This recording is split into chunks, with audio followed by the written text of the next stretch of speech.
If you ever glance at India's numbers, a population of 1.4 billion, and still ticking upward every year, it almost seems impossible to wrap your head around. But behind those statistics, there's a story of a nation that's both bursting with potential and grappling with some big hurdles. I always find it staggering that India has the world's youngest population, with a median age of just 28. That should be a huge advantage, right? But it's not as simple as just having a lot of young people. There's this constant tension between hope for the future and the reality of limited opportunities. Exactly, and that tension is everywhere, from politics to healthcare, from infrastructure to the job market. What really jumps out is how all these classic development challenges are now colliding with something new: the rapid rise of artificial intelligence. Right. AI isn't just another buzzword for India. It's this double-edged sword. There's so much potential to leapfrog, but the journey is packed with complexity. It's not just about technology. It's about whether India can bridge some of those old gaps fast enough. Speaking of gaps, education is where things really start to get tangled. Traditional approaches just can't seem to keep up with what industries actually need. There's still such a heavy focus on rote memorization, and it leaves so many graduates unsure how to thrive in modern workplaces. Yeah, I've heard stories of students acing exams but struggling with real-world tasks, especially as tools like ChatGPT and Gemini start shaking up how we learn and work. It makes you wonder, are the old assignments and tests still relevant at all? That's the thing when technology evolves this quickly. A curriculum stuck in the past just widens the skill gap.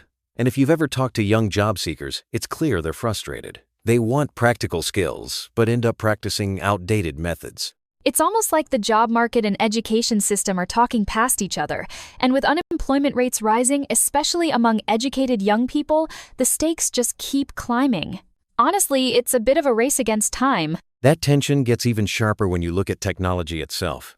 India's daily life is sewn together with apps like WhatsApp and Google, but those are all foreign platforms. It's wild to imagine if those services went dark just for a day.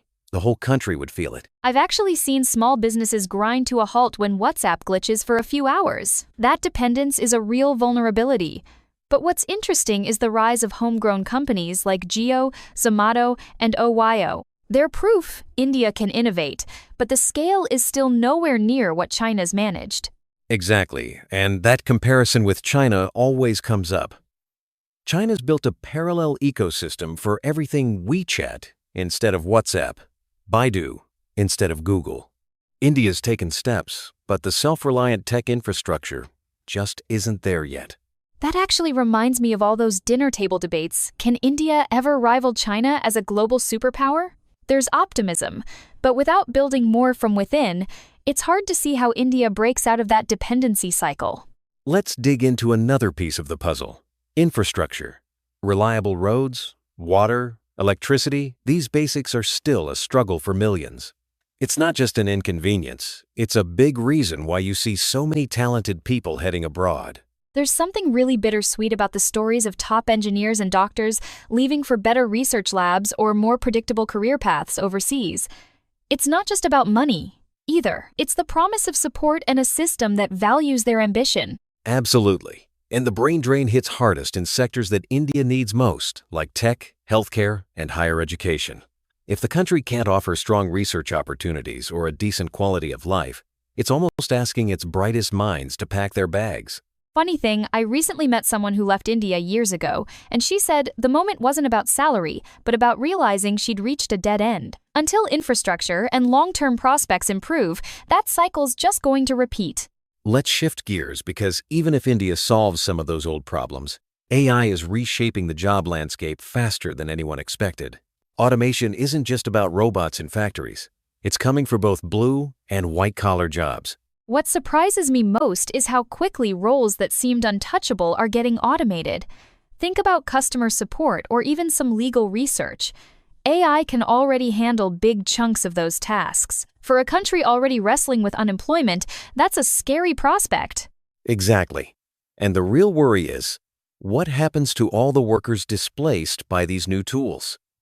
It's not like all of them can just retrain overnight for high-tech jobs. The transition could leave millions in limbo if there's no safety net or retraining system in place. That's where policy and creativity come in. India has this huge pool of talent. If it can channel that energy into new fields, especially around AI, there's a chance to turn disruption into opportunity rather than disaster. So, with all these pieces on the board, the young population, the tech dependency, the infrastructure gaps, and AI shaking up the game, India's at a unique crossroads.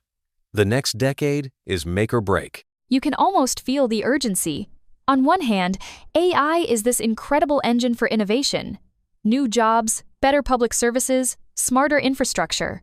On the other, if India doesn't address the digital divide, language barriers, and slow policymaking, it could just widen old inequalities. Targeted policies, stronger infrastructure, and a clear legal framework for AI. That's what could make the difference. But it's also about encouraging homegrown creativity and giving small businesses a fair shot at adopting new tech.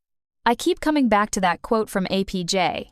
Abdul Kalam, India should walk on her own shadow, we must have our own development model. If India can blend its unique strengths with bold, inclusive AI strategies, it might just leapfrog ahead and surprise the world. If you liked our today's podcast, please do like, share, and subscribe.